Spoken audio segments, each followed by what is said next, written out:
আজকে মাত্র 1 কাপ আটা আর একটা আলু দিয়ে বিকালের জন্য দারুণ মজার একটা নাস্তা তৈরি করে দেখাবো। এর জন্য প্রথমে নিয়ে নিচ্ছি 1 কাপ আটা, হাফ চা চামচ লবণ আর 1 টেবিল চামচ পরিমাণ সয়াবিন তেল। সবগুলো উপকরণ হাত দিয়ে ভালোভাবে মিশিয়ে নিচ্ছি। এখন অল্প অল্প কুসুম গরম পানি দিয়ে সফট করে একটা ডো মাখিয়ে নিচ্ছি। আমার ডোটা হয়ে গেছে, এখন এটাকে রেস্টে রেখে দিচ্ছি 10 মিনিটের জন্য। এখন পুরটা রেডি করে নিব। এর জন্য একটু ফ্রাইং প্যানে 1 টেবিল চামচ পরিমাণ সয়াবিন তেল দিয়ে দিচ্ছি। তেলটা গরম হয়ে গেলে দিয়ে দিচ্ছি 1 চা চামচ আদা কুচি আর রসুন কুচি, হাফ চা চামচ পাঁচফোড়ন, 2টা মিডিয়াম সাইজের পেঁয়াজ কুচি। পেঁয়াজগুলো হালকা ভেজে নিচ্ছি। পেঁয়াজগুলো ভেজে নেওয়া হয়ে গেছে। এখন দিয়ে দিচ্ছি 1 চা চামচ লবণ আর হাফ চা চামচ করে হলুদ গুঁড়া, মরিচ গুঁড়া আর ধনিয়া গুঁড়া।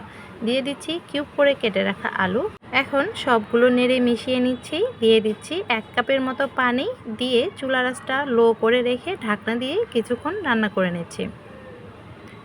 এখন পুরো পানিটা টেনে গিয়েছে এবং আলুগুলোও ভালোভাবে সেদ্ধ হয়ে গেছে। এখন দিয়ে দিচ্ছি হাফ চা চামচ পরিমাণ গরম মশলার গুঁড়া, দিয়ে দিচ্ছি কিছু ধনিয়া পাতা কুচি আর কিছু কাঁচামরিচ কুচি।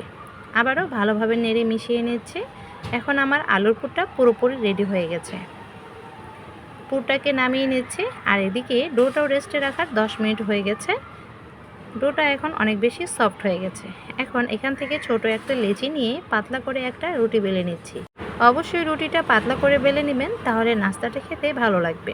এখন মাঝখানে আলুর পুরটা দিয়ে দিচ্ছি এবং রুটির চারপাশে কিছুটা পানি লাগিয়ে নিচ্ছি, যাতে এটা ভাজার পর আর খুলে না যায়। এখন রুটিটাকে 4 ভাঁজে ভাঁজ করে নিচ্ছি। তো একটা নাস্তা আমার রেডি হয়ে গেল। একইভাবে আমি সবগুলো নাস্তা রেডি করে নেব। তো সবগুলো নাস্তা আমি রেডি করে নিয়েছি। এখন চলে যাচ্ছি চুলায়। তো একটা ফ্রাইং প্যান বসিয়ে দিয়েছি। প্যানটা গরম হয়ে গেলে নাস্তাগুলো দিয়ে দিচ্ছি। প্রথমে তেল ছাড়াই হালকা করে একটু ভেজে নেব। হালকা একটু ভেজে নেওয়া হয়ে গেলে অল্প পরিমাণে তেল দিয়ে উল্টিয়ে পাল্টিয়ে ভালোভাবে ভেজে নিচ্ছি। চাইলে আপনারা ডুবো তেলও ভেজে নিতে পারেন, তবে এভাবেও ভাজলে খেতে বেশ ভালোই লাগে, অনেকটা মুচমুচে আর ক্রিস্পি হয়।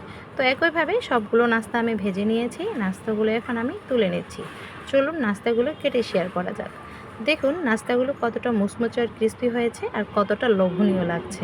আশা করছি আজকে এই বিকালের নাস্তার রেসিপিটি আপনাদের কাছে ভালো লেগেছে। রেসিপিটি ভালো লাগলে প্লিজ একটা লাইক দিয়ে দিবেন আর অবশ্যই চ্যানেলটি সাবস্ক্রাইব করে রাখবেন।